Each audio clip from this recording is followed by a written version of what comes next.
나는 쉰을 훌쩍 넘긴 이제 50대 후반의 여자다. 한때는 가정이 전부였고 남편과 아이들을 챙기는 게 내 삶이라고 믿었다.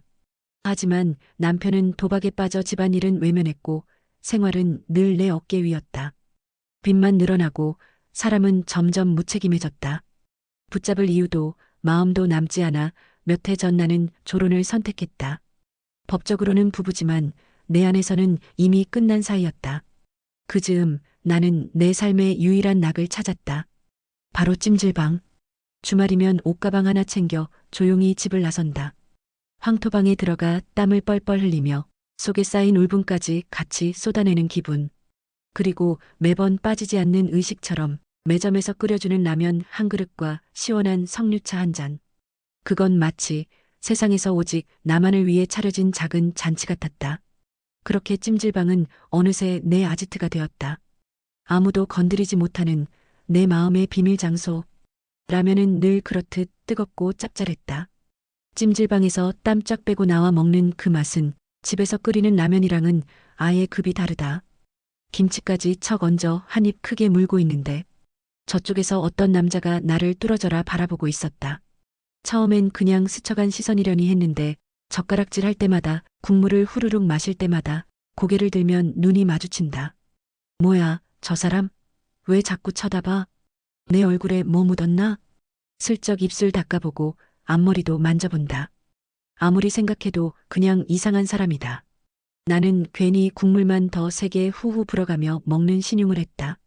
저 사람 눈길이 더 신경 쓰여서 평소처럼 천천히 맛을 음미하지도 못하고 후다닥 라면만 마시듯 먹어치우고 자리에서 일어났다.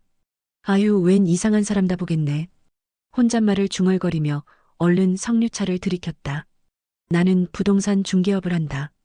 애들은 다 커서 제 밥벌이하며 살아가지만 아직 학자금 대출도 남아있고 갚아야 할 게 많다. 그래서 지금도 일을 놓을 수 없다. 매일같이 집을 보여주고 손님 상대하다 보면 웃는 얼굴도 지치기 마련이다. 그럴 때마다 내가 찾는 곳이 있다. 언제나 그렇듯 찜질방. 여기서 땀을 쫙 빼고 남이 끓여주는 라면에 석류차까지 곁들이면 그제야 숨이 좀 트인다. 그날도 라면을 받아들고 자리에 앉았는데 저번 그 남자가 또 있었다. 그리고 또다시 나를 뚫어져라 쳐다본다. 저 사람 뭐야, 왜 또 쳐다봐? 이상한 사람이네. 국물만 후루룩 들이키고 나는 일부러 자리를 옮겼다. 그런데 이번엔 그가 조심스레 따라와 말을 건넸다. 저기 실례가 안 된다면 하나만 여쭤봐도 될까요? 나는 그릇을 들고 멈춰섰다. 네. 남자는 잠시 머뭇거리다 얼굴을 붉히며 말했다. 여기 매점에 사람이 없던데 음식은 어떻게 주문하는 겁니까? 순간 웃음이 터질 뻔했다. 나를 빤히 본 게 아니라 내가 라면을 어떻게 받아왔는지가 궁금했던 거였다. 나는 순간 웃음이 목구멍까지 차올랐지만 애써 꾹 참았다. 라면 국물이라도 잘못 넘어가면 괜히 민망해질 것 같아서. 아, 그거요? 종치면 돼요. 저기 벨 있죠? 딸랑 치면 아줌마 금방 나와요. 나는 최대한 무심한 듯 말하고는 젓가락을 툭 내려놓았다. 그가 내 대답을 듣고는 안도한 듯 고개를 끄덕였다.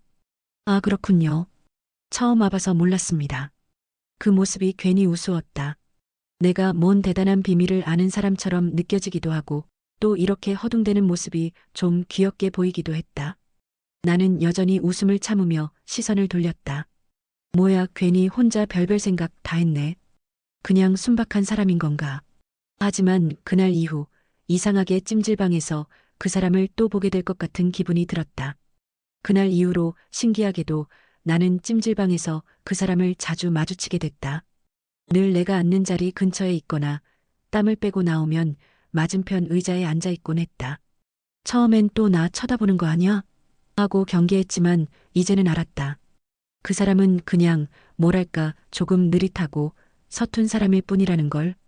그날도 나는 황토방에서 땀을 한껏 흘리고 나와 라면을 시켰다. 김이 모락모락 오르는 그릇을 받아들고 자리에 앉자 맞은편에서 익숙한 목소리가 들려왔다. 또 라면 드시네요. 나는 젓가락을 들던 손을 멈추고 그를 바라봤다. 여기선 라면이 제일 맛있거든요. 뭐 남이 끓여주기도 하고. 말하고 나니 괜히 얼굴이 달아올랐다. 그는 잠시 고개를 끄덕이며 웃더니 조심스레 말을 이어갔다. 저도 한번 먹어봐야겠습니다. 혼자 와서 이런 거 시켜 먹는 게 괜히 어색했는데 덕분에 방법도 알게 됐으니까. 나는 국물을 후루룩 들이키며 속으로 킥킥 웃었다. 라면 하나 시켜 먹는 게 어색하다니 참 순진한 사람이네. 괜히 그날은 국물 맛이 더 진하게 느껴졌다. 그날은 이상하게 자리가 붐볐다.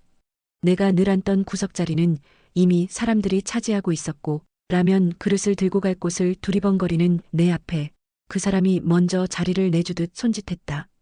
여기 같이 앉으시겠습니까? 나는 잠시 망설였다. 찜질방은 그동안 나 혼자만의 아지트였으니까. 누구와도 나누지 않았던 공간인데 괜히 허락하는 순간 그 평화가 깨질 것 같았다.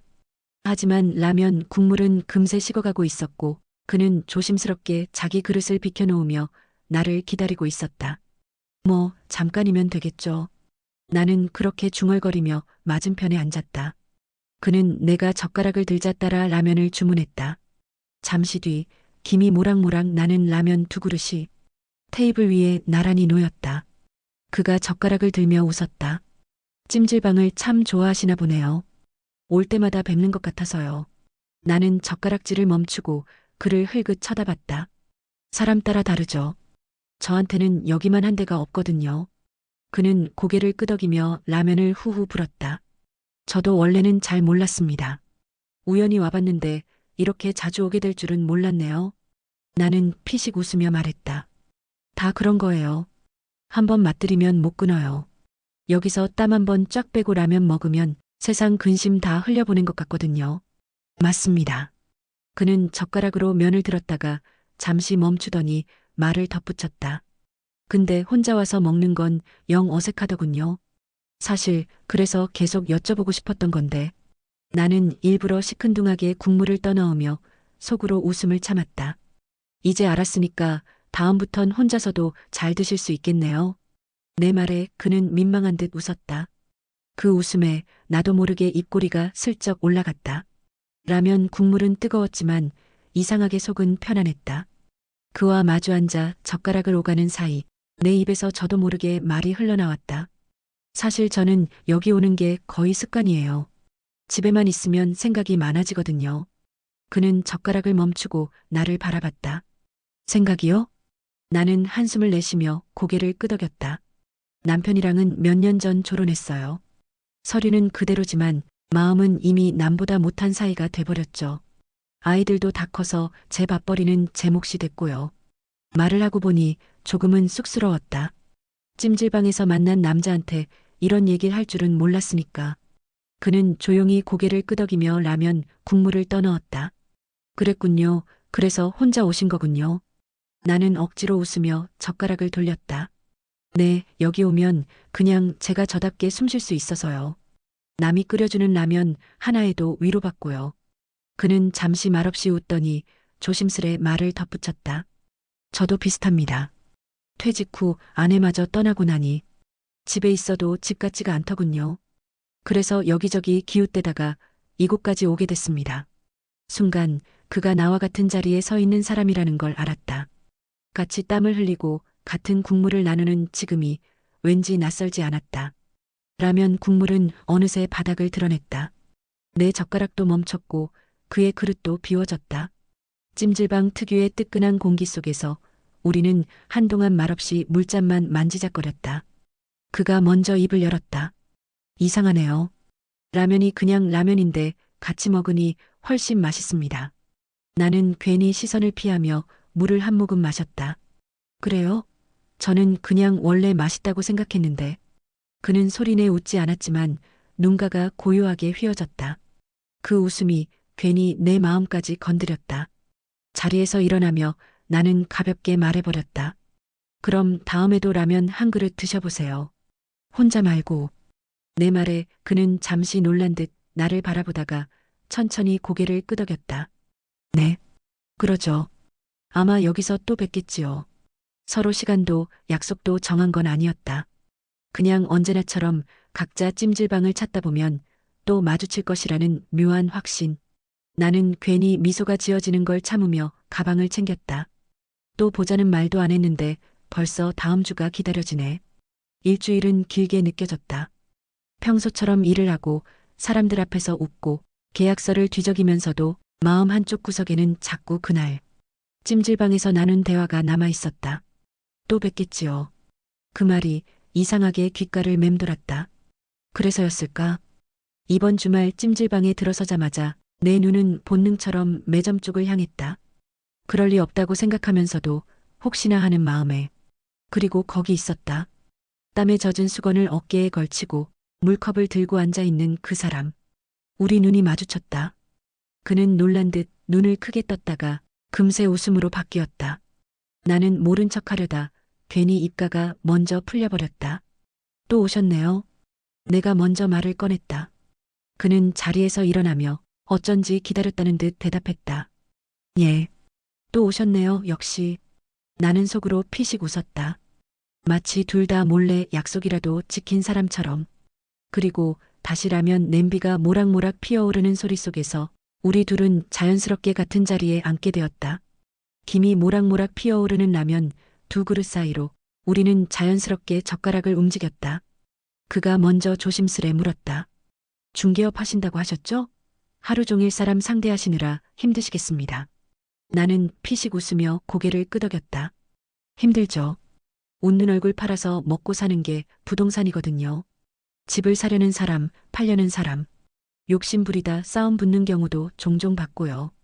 그래도 누군가 집을 계약하고 나면 나도 덩달아 안도하게 돼요. 그는 고개를 끄덕이며 국물을 한 모금 들이켰다. 저는 퇴직하고 한동안은 집에만 있었습니다. 그게 더 힘들더군요. 나는 젓가락을 멈추고 그를 바라봤다. 그래도 잘하셨어요. 이렇게라도 땀 빼고 라면 먹으면 집에서 죽치고 있는 것보단 훨씬 낫잖아요. 그는 미소를 지으며 고개를 끄덕였다. 맞습니다. 덕분에 이렇게 이야기 나누는 사람도 생겼고요. 순간 내 얼굴에 열기가 확 올라왔다. 찜질방이 더워서인지 그의 말 때문인지 알 수 없었다. 그렇게 한참을 이야기하며 웃고 떠들다 보니 나도 모르게 마음이 놓였다. 국물도 다 비우고 컵에 담긴 석류차를 홀짝이는데 갑자기 그가 내 쪽으로 몸을 조금 기울이며 물었다. 저기 괜히 여쭤보는 건데요. 나는 석류차를 삼키다 순간 기침을 했다. 콜록, 콜록네. 뭔데요? 저 혹시 드시고 계시는 그 빨간 물은 뭘까요? 나는 순간 웃음을 참지 못해 피식 터졌다. 이거요? 석류차요. 여기 오면 꼭 마셔야죠. 라면엔 석류차가 제 맛이에요. 그는 진지하게 고개를 끄덕였다. 아, 그렇군요. 저는 또 뭐 특별한 보약이라도 드시는 줄 알았습니다. 나는 웃음을 참으며 얼음을 툭툭 흔들었다. 보약은 무슨, 그냥 달달하고 시원해서 좋은 거죠. 대신 자꾸 먹다 보면 이게 중독이에요. 그는 한참을 내 잔을 바라보다가 슬쩍 웃으며 말했다. 그럼 다음엔 저도 그 빨간 물을 한번 시켜봐야겠네요. 나는 괜히 얼음을 입술에 톡 대며 속으로 중얼거렸다. 라면도 따라하더니 이젠 석류차까지 참 귀여운 구석이 있네. 한참을 이야기하고 나니 몸이 노곤했다. 나는 라면 그릇을 치우고 안마의자 쪽으로 발걸음을 옮겼다. 코인을 넣고 눈을 감자 묵직한 기계손이 어깨를 꾹꾹 눌러왔다. 그 순간만큼은 세상 부러울 게 없었다. 그런데 옆자리에 코인 떨어지는 소리가 또각났다. 슬쩍 눈을 뜨니 아니나 다를까 그 남자가 한 칸을 띄운 옆 안마의자에 누워 있었다. 아니, 뭐야, 이 사람 내가 라면 먹으면 라면, 석류차 마시면 석류차, 이젠 안마의자까지? 찜질방 가이드라도 됐나? 나는 억지로 눈을 감았지만 웃음이 배시시 새어나왔다. 진짜 따라다니는 것처럼 보이는데도 신기하게 싫지는 않았다. 안마의자의 진동이 척추를 타고 오르내리는데 옆에서 그의 숨소리가 들려왔다. 고단한 하루 끝에 겨우 쉼을 찾은 사람의 그 잔잔한 숨결. 나는 눈을 감은 채 속으로 중얼거렸다. 에휴, 나도 별일 다 겪네. 찜질방에서 가이드 붙을 줄이야. 안마의자가 어깨부터 허리까지 꾹꾹 눌러주자 나는 그대로 눈을 감았다. 아, 이 맛에 돈 아깝지도 않지. 근육이 풀려가는 소리에 마음까지 느슨해졌다. 그런데 그 순간 옆에서 낮게 드르렁 소리가 들려왔다. 처음엔 기계 소음인 줄 알았는데 점점 규칙적인 숨결과 함께 이어졌다. 나는 살짝 눈을 떴다. 한 칸 옆 안마의자에 기대 누운 그가 고개를 옆으로 기울인 채 그대로 잠들어 있었다. 입술이 반쯤 벌어지고 코에서 드르렁 소리가 작게 흘러나왔다. 세상에 이 사람 찜질방 와서 라면 먹더니 이젠 대놓고 코까지 고네. 순간 피식 웃음이 터졌다. 참 별난 사람이라 생각했는데 이렇게 보니 그냥 순박하고 또 조금은 귀엽기도 했다. 나는 다시 눈을 감았다. 안마의자가 등에 진동을 주는 사이 옆에서 들려오는 코 고는 소리가 이상하게도 마음을 편안하게 만들었다. 뭐야, 이 사람 코 고는 소리까지 왜 이렇게 익숙하게 들리지? 안마의자가 멈추고도 그는 깨어날 기미가 없었다. 코 고는 소리는 잦아들고 이제는 깊이 잠든 듯 고른 숨만 들려왔다. 나는 한참을 망설이다가 자리에서 일어났다. 찜질방에서 늘 쓰던 얇은 수건 한 장을 꺼내 조심스레 그의 어깨 위에 덮어주었다. 그 순간 문득 나 자신이 우습게 느껴졌다. 내가 이 나이에 웬 남자 어깨에 수건까지 챙겨주고 있담. 하지만 차갑게 식은 땀이 그의 목덜미에 맺혀 있는 걸 보니 그냥 두고 볼 수가 없었다. 나는 그가 깨지 않도록 조심조심 움직여 옆에 마련된 누울 자리에 자리를 잡았다. 조금 떨어져 누워서 천장을 바라보는데 괜히 마음이 이상하게 요동쳤다. 참 별일 다 한다, 나도. 눈을 감으려는데 옆에서 들려오는 그의 숨소리가 마치 자장가처럼 잔잔하게 파고들었다. 나는 모처럼 깊은 한숨을 내쉬고 천천히 눈을 감았다. 얼마나 잤을까? 눈을 뜨자마자 느껴진 건 이상하게 포근한 무게였다. 몸이 괜히 더 따뜻하다 싶어 고개를 들어보니 수건이 3장이나 그것도 길게 가지런히 내 몸 위를 덮고 있었다. 나는 순간 눈이 휘둥그레졌다. 이게 뭐야? 옆을 보니 어느새 깨어난 그가 앉아 나를 보고 있었다. 어색한 듯 웃으며 중얼거렸다. 춥진 않으셔야 할 것 같아서요. 제가 좀 과했나요? 나는 입술을 틀어막고 웃음을 꾹 참으려 했지만 결국 푹 터져버렸다. 푸아, 아니, 수건을 이렇게 줄 맞춰 덮어주는 사람은 처음 봐요. 뭐예요? 무슨 김밥 말듯이 나를 싸버리셨네. 그도 머쓱하게 뒷머리를 극적이며 따라 웃었다. 제가 원래 좀 꼼꼼한 편이라서요. 하. 나는 다시 수건을 들어올리며 웃음을 멈추지 못했다. 이 사람 진짜 이상한데 참 따뜻하다. 그날 이후 이상하게 일하다가도 가끔 그 사람이 떠올랐다. 계약서를 정리하다가 손님에게 집 설명을 하다가도 문득 생각이 났다. 일주일쯤 지났을까? 또다시 나는 찜질방에 들어섰다. 익숙한 공기와 습기, 사람들 웅성거리는 소리가 반갑게 느껴졌다. 그런데 늘 내가 앉던 그 자리, 거기 이미 누군가가 앉아 있었다. 멀리서도 금방 알아봤다. 그 사람이었다. 수건을 목에 두른 채 물컵을 들고 천천히 두리번거리다가 내 눈과 마주쳤다. 순간 그의 얼굴이 환하게 밝아졌다. 마치 오래 기다린 사람을 드디어 본 듯한 표정. 오셨군요. 그가 먼저 자리에서 일어나 인사했다. 나는 괜히 웃음을 참으려다 결국 입가가 풀려버렸다. 여기 아예 주인처럼 자리 잡으셨네요. 그는 머쓱하게 웃으며 대답했다. 예. 혹시 안 오실까봐 그래도 기다려봤습니다. 그 말이 괜히 가슴에 울렸다. 나는 조심스럽게 그의 맞은편에 앉으며 말했다. 왔잖아요. 늘 오던 대로. 둘 사이에 괜한 웃음이 흘렀다. 찜질방의 뜨거운 공기 속에서 그 웃음은 왠지 더 오래 맴도는 듯했다. 라면도 먹고 석류차도 한 잔 나눈 뒤 우리는 아무 말 없이 안마의자 쪽으로 향했다. 이번에는 굳이 눈치를 보거나 한 칸을 띄우지도 않았다. 나란히 자리에 앉아 코인을 넣고 진동이 시작되자 둘 다 동시에 눈을 감았다. 뜨겁게 데워진 공기 속에서 어깨와 허리를 눌러주는 기계 손길이 오히려 마음까지 풀어주는 듯했다. 옆에서 그의 숨결이 느껴졌다. 눈은 감고 있었지만 이상하게 그가 바로 곁에 있다는 게 전해졌다. 안마의자인데 왜 이렇게 침대 같지? 나는 순간 그런 생각이 스쳤다. 한쪽 몸이 괜히 따뜻해지고 그 따뜻함이 쓸데없이 의식됐다. 그도 나와 같은 생각을 하고 있는 걸까? 가끔 들려오는 짧은 숨소리가 내 마음을 괜히 더 두근거리게 만들었다. 평소 같으면 그냥 편안히 눕는 시간일 텐데 오늘은 이상하게 같은 공간에 같은 자세로 나란히 누워있는 게 낯설게 다가왔다. 나는 억지로 눈을 꼭 감았다. 에휴, 내가 무슨 생각을 하는 거야. 이게 무슨 침대라고. 하지만 그 순간의 묘한 감정은 끝내 지울 수 없었다. 그는 여전히 안마의자에 잠든 채였다.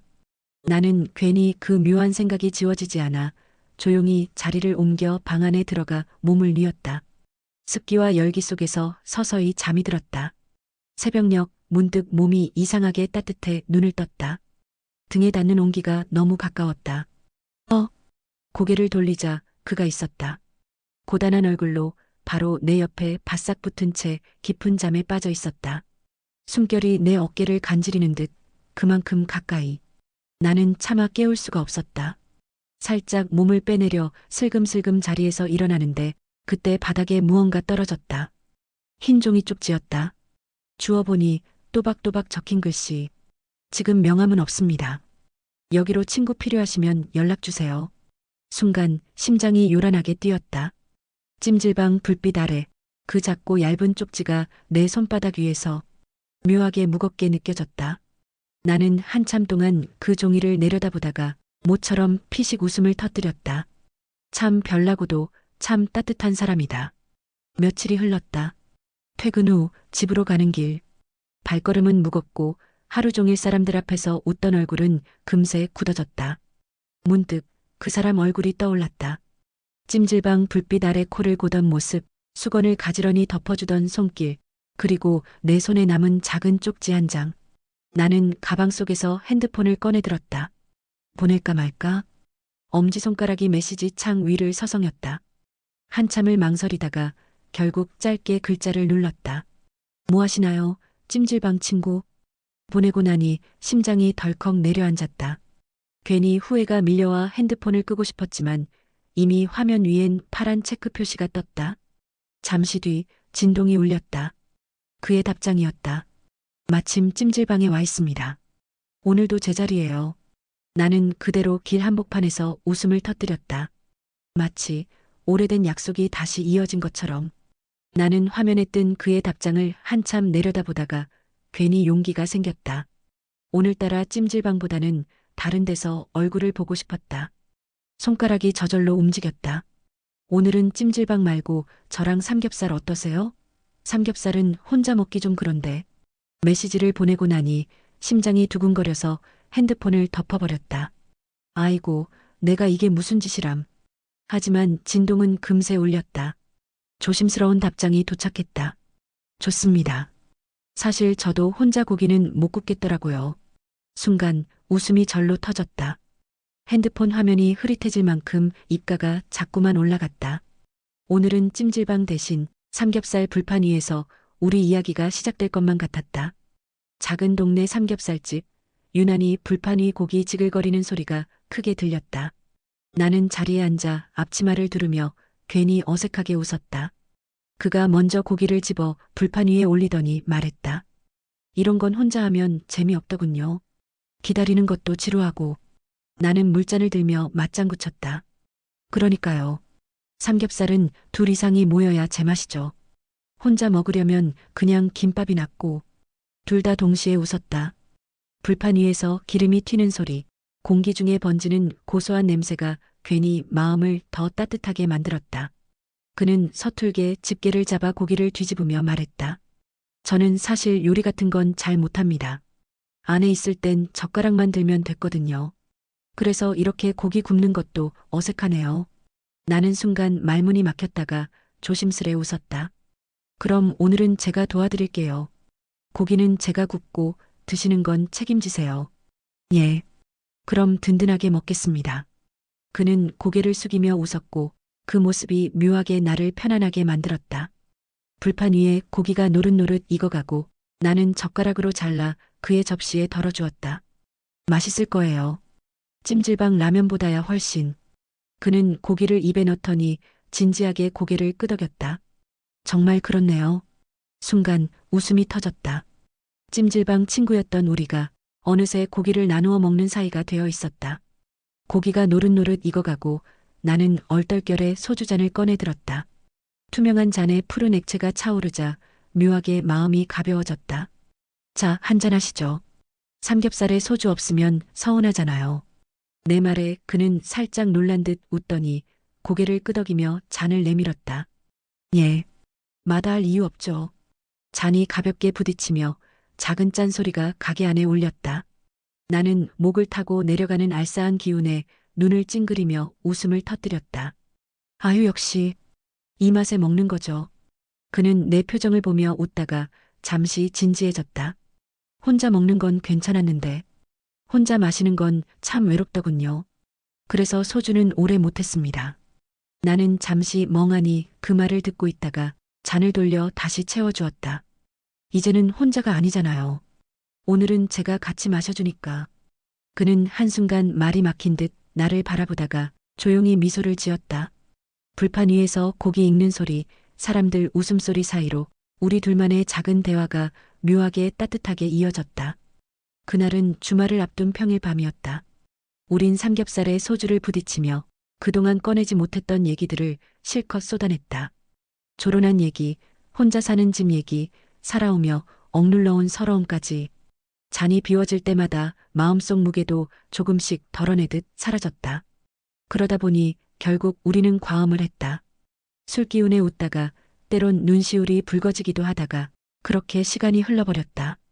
그리고 다음 날 아침 나는 낯선 천장을 바라보며 눈을 떴다. 머리가 지끈거렸고 몸이 무겁게 바닥에 눌린 듯했다. 옆으로 고개를 돌리자 그 남자가 있었다. 고단한 얼굴로 여전히 깊은 잠에 빠져 있었다. 나는 반사적으로 몸을 일으켰다. 낯선 공간, 낯선 공기. 주변을 둘러보니 소박하지만 정돈된 거실, 벽에 걸린 오래된 사진들. 이곳은 그의 집이었다. 심장이 쿵 내려앉았다. 어쩌다 어떻게 여기까지 오게 된 거야? 나는 조심스럽게 이불을 끌어안으며 아직도 자고 있는 그를 바라봤다. 술기운 속에 흐릿했던 기억들이 파도처럼 밀려오기 시작했다. 나는 이불을 꼭 움켜쥔 채 멍하니 앉아 있었다. 머릿속은 여전히 술기운에 눌린 듯 무거웠고 기억은 군데군데 끊어져 있었다. 하지만 몇 장면만은 이상하리만치 선명했다. 불판 위에 지글거리던 고기, 잔을 부딪히며 웃던 얼굴, 그리고 갑자기 다가와 부딪히듯 스친 입술. 순간 얼굴이 화끈 달아올랐다. 설마 아니겠지. 나는 황급히 이불을 여몄다. 그런데 그제야 깨달았다. 윗속옷은 어깨 끈이 풀린 채 느슨했고 하의는 겨우 속옷만 걸친 채였다. 숨이 막히듯 가슴이 요동쳤다. 대체 어젯밤에 무슨 일이 있었던 거지? 아무리 기억을 더듬어도 술기운 속에 희미한 장면 몇 개만 겹쳐질 뿐이었다. 그의 손길이 스쳐갔던 감각, 내 웃음 사이로 다가오던 그림자, 그리고 다시 어둠 속으로 푹 꺼져버린 기억. 나는 본능적으로 이불을 더 움켜쥐었다. 옆에서 깊은 잠에 빠져있는 그의 얼굴이 눈에 들어오자 오히려 심장이 더 세차게 뛰었다. 나는 여전히 이불을 움켜쥔 채 앉아 있었다. 머릿속은 복잡했고 심장은 미친 듯이 뛰었다. 그때였다. 옆에서 그가 몸을 뒤척이더니 눈도 뜨지 않은 채 갑자기 나를 확 끌어안았다. 일어났어요? 순간 숨이 막혔다. 따뜻한 팔에 둘러싸인 채 나는 얼어붙은 듯 움직이지 못했다. 귓가로 그의 낮고 탁한 아침 목소리가 파고들었다. 나는 급히 손으로 그의 어깨를 밀며 더듬거렸다. 저기 지금 이게 무슨... 그는 천천히 눈을 떴다. 술이 덜 깬 듯 흐릿한 시선이 나를 향하더니 이내 현실을 깨닫는 듯 멈칫했다. 그리고 놀란 듯 팔을 풀며 허겁지겁 물러앉았다. 죄송합니다. 무심코 제가... 나는 얼굴이 화끈거려 아무 대답도 하지 못했다. 이불만 괜히 움켜쥐며 고개를 숙였다. 방안 공기는 갑자기 차갑게 식은 듯 하지만 동시에 묘한 열기로 가득 차 있었다. 그는 천천히 고개를 들더니 아직도 멍한 눈빛으로 나를 바라보며 물었다. 기억 안 나십니까? 나는 순간 심장이 철렁했지만 허세 섞인 말이 튀어나왔다. 기억나죠? 왜 안 나요? 다 기억나는데. 입술은 그렇게 말했지만 내 표정은 이미 들켰을 것이다. 그는 내 눈치를 살피더니 피식 웃음을 터뜨렸다. 많이 갑갑하셨나 봅니다. 네. 그의 입꼬리가 더 올라갔다. 다 벗으시는 것 같던데. 순간 얼굴이 활활 달아올랐다. 나는 이불을 더 세게 끌어당기며 버럭 소리를 질렀다. 뭐예요, 그게? 지금 놀리시는 거예요?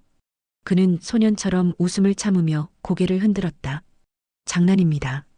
진짜 그렇게 하신 건 아니고 그냥.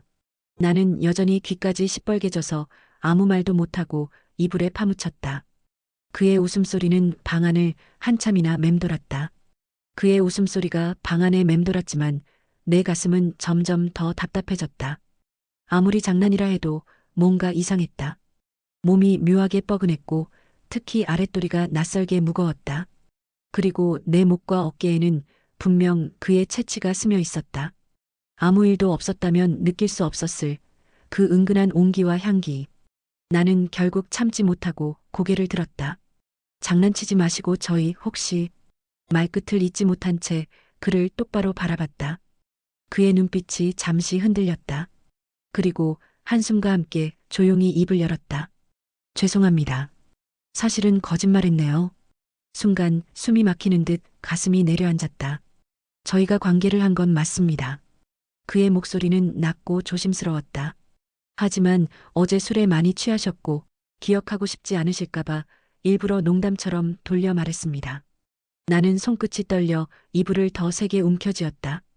방 안은 뜨거웠지만 이상하게 한기가 스며드는 것 같았다. 그는 눈을 피하지 않고 나를 똑바로 바라보고 있었다. 믿기 힘드시겠지만 저는 억지로 한 게 아닙니다. 당신이 원하지 않았다면 절대 이렇게 되진 않았을 겁니다. 그의 말은 차분했지만 내 귓가에는 무겁게 내려앉았다. 그의 말이 끝나자 머릿속 어딘가가 쿵 하고 울리듯 열렸다. 마치 잠겨있던 문이 스르륵 열리듯 한 장면 한 장면이 파편처럼 밀려오기 시작했다. 술잔을 부딪히며 웃던 순간 집 앞에 다다랐을 때 그의 팔에 의지에 걷던 기억. 그리고 거실 불빛 아래 서로의 시선이 멈춘 채 서 있던 순간 그가 다가와 입술을 겹치던 뜨거운 감촉. 내가 떨리는 손으로 그의 셔츠 단추를 풀던 모습. 숨이 가빠지고 몸이 서로를 향해 더 가까워지던 그 밤의 공기까지. 나는 본능적으로 입술을 눌렀다. 희미했지만 분명히 그 모든 장면이 내 안에서 되살아나고 있었다. 목덜미를 타고 흐르던 그의 뜨거운 숨결, 내 어깨에 내려앉던 그의 손길, 그리고 스스로도 멈추지 않았던 나의 반응들. 나는 손끝이 떨리며 이불을 꽉 움켜쥐었다. 정말 내가 그걸 원했던 걸까? 아니면 술 기운이었을까? 눈앞에서 그가 말없이 나를 바라보고 있었다. 내 안에서 수치와 혼란, 그리고 설명할 수 없는 묘한 열기가 뒤엉켰다. 그와 동시에 생각만으로도 다시 아래가 뜨거워질 정도로 황홀했던 감각들이 자연스레 반응했다. 나는 고개를 푹 숙였다. 얼굴이 화끈거리고 입술이 덜덜 떨렸다. 어머, 저 어쩌죠. 그래도 이러면 안 되는 건데, 세상에. 목소리는 작았지만 속마음이 고스란히 드러나 있었다. 그 순간 따뜻한 팔이 조심스럽게 내 어깨를 감쌌다. 그가 나를 끌어안으며 낮고 단단한 목소리로 말했다. 아니요. 그쪽을 손가락질할 사람 아무도 없습니다. 나는 숨을 고르며 천천히 그를 올려다봤다. 그의 눈빛은 진지했고 흔들림이 없었다. 서류상으론 부부라지만 마음은 이미 끝나셨잖습니까? 그건 껍데기일 뿐이고 지금 이 순간에 당신은 잘못한 게 하나도 없습니다. 말끝이 가슴을 찌르듯 파고들었다. 나는 이불 끝을 움켜쥔 채 눈물이 핑 돌았다. 정말 그런 걸까? 나를 탓하는 건 세상도 남편도 아닌 결국 나 자신이었던 건 아닐까? 그는 내 등을 부드럽게 두드리며 다시 속삭였다. 당신은 그냥 사람답게 살고 계신 겁니다. 그의 말은 차분했지만 내 안에서는 거센 파도가 일었다. 눈물이 고여 흐르려는 걸 손등으로 아무리 훔쳐내도 자꾸만 솟아올랐다. 저 정말 그렇게 생각해도 되는 걸까요? 내 목소리는 떨렸고 고개는 여전히 숙여 있었다. 그때 그의 손길이 조심스럽게 내 등을 어루만졌다. 마치 오래된 짐을 덜어내라고 다독이는 듯 부드럽고도 단단했다. 순간 참아왔던 눈물이 툭 하고 떨어졌다. 나는 결국 이불을 밀어내고 그의 가슴팍으로 몸을 기울였다. 흑저, 너무너무 힘들었어요. 그의 품은 따뜻했다. 심장은 요란하게 뛰고 있었지만 그 안에서만큼은 이상하게 안심이 됐다. 나는 눈물을 쏟아내며 스스로 그의 품에 더 가까이 파고들었다. 그는 한마디 말도 없이 그저 나를 꼭 끌어안아 주었다. 묵묵히 등을 토닥이며 내가 울음을 그칠 때까지 함께 숨을 맞췄다. 얼마나 울었을까. 마치 속 깊은 곳에 쌓여있던 먼지가 한꺼번에 씻겨 내려가듯 울음은 조금씩 잦아들었다. 그의 품에서 한동안 숨을 고르다 보니 가슴 한쪽이 이상하게 가벼워졌다. 나는 천천히 고개를 들어 올렸다. 눈가가 젖어 있었지만 오히려 시야가 또렷해진 기분이었다. 나는 눈가에 맺힌 눈물을 손끝으로 훔치며 그와 시선을 마주했다. 그의 눈빛은 따뜻했지만 동시에 어딘가 간절했다. 마치 오래 참아온 무언가를 이제는 놓아버리겠다는 듯. 나도 모르게 숨이 가빠졌다. 심장이 쿵쿵 울리며 시선은 그의 입술로 자꾸만 흘러내렸다. 순간 그는 조심스럽게 손을 뻗어 내 뺨을 감싸쥐었다. 거칠지만 따뜻한 손바닥이 내 볼을 타고 내려앉자 숨이 멎는 것 같았다. 아무 말도 없었다. 하지만 그 짧은 침묵 속에 모든 대화가 다 담겨 있었다. 그리고 우리는 동시에 조금씩 몸을 기울였다. 서로의 숨결이 닿을 만큼 가까워진 순간 그의 입술이 내 입술에 포개졌다. 짧지만 깊게 또렷하게. 울음으로 지쳐있던 내 마음이 그 순간만큼은 따뜻하게 녹아내렸다. 나는 눈을 감은 채 그 입맞춤을 거부하지 않았다. 오히려 더 오래 머물기를 바라며 그의 손길에 나를 맡겼다. 입맞춤은 오래가지 않았다. 하지만 그 짧은 순간이 지금까지의 모든 시간을 뒤흔들어 버렸다. 나는 숨을 몰아쉬며 그를 바라봤다. 그의 눈빛은 더 이상 머뭇거림이 없었다. 다시 내 손을 움켜쥐고 강하게 그러나 떨리는 손길로 나를 끌어안았다. 나머지 옷자락이 흘러내리고 뜨겁게 달아오른 체온이 스치자 머릿속이 하얘지고 오직 그의 숨결과 심장 소리만이 내게 들려왔다. 짧고도 강렬하게 우리는 또다시 서로에게 빨려 들어갔다. 마치 오래 기다려온 무언가를 확인이라도 하듯 서로의 빈자리를 단숨에 채워내려는 듯이. 그리고 시간이 흘렀다. 어느덧 2년이라는 세월. 나는 지금 이 사람과 함께 살고 있다. 1년 전 나는 서류를 깨끗이 정리했다. 그저 종이 몇 장에 불과했지만 그 순간 마음속에 걸려있던 쇠사슬이 풀리는 듯했다. 남편이라는 이름에 묶여있던 나 자신이 드디어 나로 돌아온 기분이었다. 아직 아이들은 모른다.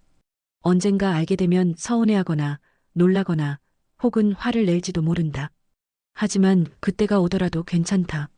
적어도 지금 이 순간 내 마음은 처음으로 자유롭고 평안하니까. 이 사람은 내게 단순한 동반자가 아니다. 지친 일상 끝에 기댈 수 있는 안식처이고 내가 잊고 살던 웃음을 다시 찾아주고 내 손을 잡아주는 따뜻한 체온 그 자체다. 나는 문득 옆에 앉아 신문을 보는 그의 옆모습을 바라보며 조용히 미소를 지었다. 시간은 참 빠르게 흐릅니다. 처음엔 그저 찜질방에서 라면을 먹던 친구였는데 어느새 제 곁을 지키는 한 사람이 되어 있네요. 서류 한 장, 종이 몇 장이 사람의 마음을 이렇게도 가볍게 할 줄은 몰랐습니다. 무너진 가정, 껍데기뿐인 부부라는 이름에 묶여 있을 땐 내가 누구인지조차 잊고 살았으니까요. 하지만 이제는 다릅니다. 내게 안식처가 생겼고 웃음이 돌아왔고 늦은 나이에라도 나답게 살아가고 있습니다. 혹시 지금 제 사연을 접하시는 분들 중에도 저처럼 마음에 무거운 짐을 지고 계신 분이 있다면 꼭 말씀드리고 싶습니다. 늦었다고 생각할 때가 사실은 가장 빠른 때일지도 모릅니다.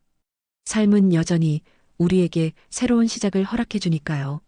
오늘 사연이 마음에 남으셨다면 구독과 좋아요 부탁드립니다.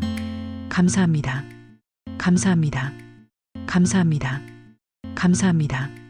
감사합니다.